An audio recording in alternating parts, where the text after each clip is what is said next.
আপনি বলেন সবার আগে বাংলাদেশ, সবাইকে নিয়ে চলবেন, এতগুলো দল পার্লামেন্টে আপনি তো পরামর্শ করলেন না। 42টা জেলা পরিষদ, আরো জেলা পরিষদ, এত কর্পোরেশনে দিলেন, সবাইকে বিএনপি পাইলেন, অন্য দলের একটা লোক আপনি খুঁজে পাইলেন না। তো দেখা গেল আপনি তো সেই ফ্যাসিবাদের পথ ধরেই কিন্তু হাঁটতে শুরু করেছেন। এই রাস্তা তো দিল্লির রাস্তা। কোন রাস্তায় রওনা করেছে?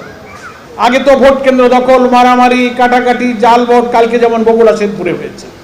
ত্রয়োদশ নির্বাচন পর্যন্ত তো আমরা ভালোই চলছিলাম, নাকি বলেন? ভালোই চলছিলাম বলছে এই সেন্সে যে যারা এখন নির্বাচিত হয়ে সরকারে চলে গেছেন তারাও ফ্যাসিবাদ বিরোধী আন্দোলনে আমাদের সাথী ছিলেন। একসাথে বসেছি, বৈঠক করেছি, আন্দোলন করেছি। যে সরকারের অধীনে নির্বাচনটা হলো তারা ছিলেন অন্তর্বর্তীকালীন একটা সরকার। তাদের সঙ্গেও আমাদের রাজনৈতিক দলগুলোর একটা আলোচনা ছিল, যোগাযোগ ছিল। মোটামুটি বড় কোনো সংকট ছাড়াই আমরা জাতীয় নির্বাচন পর্যন্ত একসাথেই কিন্তু চলতে পেরেছি, নাকি বলেন? ইভেন নির্বাচনের দিনেও যেভাবে ভোটাররা হাজারে হাজার দলে দলে সকাল থেকে ভোট কেন্দ্রে এসেছেন, ভোট দিচ্ছেন, ভোট শেষ হওয়া পর্যন্ত দৃশ্যত বড় কোনো দুর্ঘটনা ছাড়াই ভোট গ্রহণটাও কিন্তু সম্পন্ন হয়েছিল। কিন্তু ভেজাল এবং সংকটটা তৈরি হয়েছে ভোট গ্রহণ শেষ করার পর, নাকি বলেন? ইঞ্জিনিয়ারিং যে হয়েছে এটা আমাদের বলা লাগে নাই। আমাদের আমিরে জামাতকে বিদেশি এক সাংবাদিক প্রশ্ন করেছিলেন যে আপনারা যে ইলেকশনে ইঞ্জিনিয়ারিং হয়েছে বলছেন, কি ইঞ্জিনিয়ারিং হয়েছে বলেন। তো উনি একটা জবাব দিয়েছিলেন, আপনারা যদি মিডিয়াতে সাক্ষাৎকার দেখে থাকেন, উনি বলেছিলেন যে আমাদের বলা লাগবে না, অতীতে এরকম অপকর্ম যারা করে কথায় কথায় তারাই একসময় বলে ফেলে। ওই যে মুরব্বীরা বলে না, আমি কলা খাইনি, সে গল্প জানেন তো? তো আলহামদুলিল্লাহ আমিরে জামাতের কথা অল্প দিনেই বাস্তবে দেখা গেল নির্বাচনকালীন সরকারে যিনি উপদেষ্টা ছিলেন, এমন একজন উপদেষ্টা সাংবাদিকদের সাথে সাক্ষাৎ করতে গিয়ে তিনি ইলেকশন ইঞ্জিনিয়ারিং এর মধ্য দিয়ে তিনি যে জামাত ইসলামীকে মেইন স্ট্রিমে আসতে দেননি, মেইন স্ট্রিম বলতে সরকার গঠনের মতো মেজরিটি পাওয়ার জন্য তারা যে দেননি, বাধা দিয়েছেন, ইঞ্জিনিয়ারিং করেছেন, তিনি নিজেই স্বীকার করে একজন আত্মস্বীকৃত রাজসাক্ষী হিসেবে জাতির সামনে নিজেকে পরিচিত করেছেন।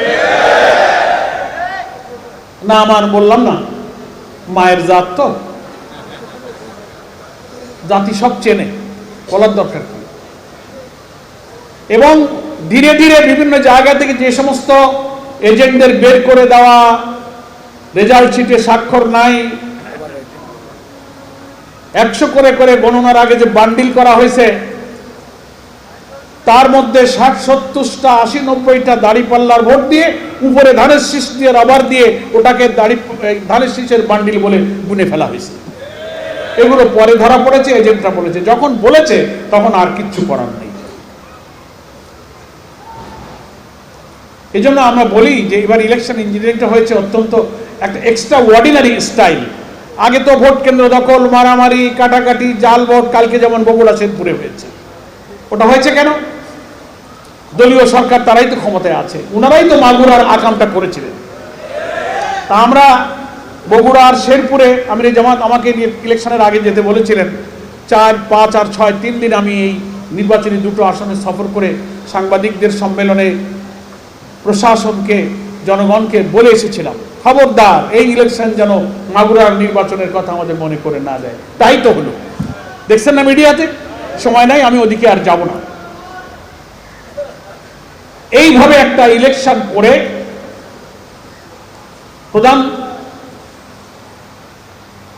নির্বাচন কমিশনকেও আমরা বলেছি, আর যিনি রাজসাক্ষী হিসেবে বলেছিলেন, সাংবাদিকরা প্রশ্ন করলেন যে ইসলামী সেই দল তো সংসদে বিরোধী দলে এসে গেছে, বলছেন যে বিরোধী দলে আসলেও আমরা তো তাদেরকে মেইন স্ট্রিমে আসতে দেয়নি। শুনেছিলেন সে সাক্ষাৎকার? তো এটার কি আর কোনো ব্যাখ্যা, কোনো গ্রামার লাগে? একেবারে সহজে ক্লাস 2 ছেলেরাও বোঝে। প্রতিবাদ যখন হলো উনি ইনিয়ে বিনিয়ে অনেক কথা বলে নিজেকে বাঁচাবার চেষ্টা করেছেন, কিন্তু বাঁচা যায় না। এবং আমরা অনুরোধ করেছিলাম যে তো আপনি তো রাজসাক্ষী দিলেন, একা একা তো পারেননি, আপনার সাথে আর কে কে ছিল দয়া করে তাদের নামগুলো বলেন। তো নাম না বললেও আমরা টের পেয়েছি সঙ্গী সাথী ওনার সাথে কারা কারা ছিল। তো এখন এইভাবেই এক একটা ইলেকশনে এক এক ধরনের অনিয়ম, কারচুপি, পরিকল্পিতভাবে একটা শক্তিকে ক্ষমতায় বসানোর ষড়যন্ত্র এক একটা স্টাইলে কিন্তু কার্যকরী হয়েছে। এবারে একটা নতুন স্টাইল পাওয়া গেল। আমিরে জামাত আমাদেরকে বলেছেন অনেক অনিয়ম, অনেক কষ্ট আমরা মেনে নিয়ে আমরা এই ফলাফলটাকে দেশের রাজনীতির জনগণের স্বার্থে আর কোনো দেশকে অস্থিতিশীল করতে চাই না। সন্ত্রাস, সহিংসতা, হটকারিতা, নৈরাজ্য না করে আমরা জনগণের স্বার্থে বহু কষ্ট বুকে নিয়ে আমরা এই ফলাফলকে মেনে নিয়েছি। শুনেছেন আমিরে জামাতের বক্তব্য, এবং তিনি বলেছেন আমরা পার্লামেন্টে দায়িত্বশীল এবং গঠনমূলক বিরোধী দলের ভূমিকা পালন করব।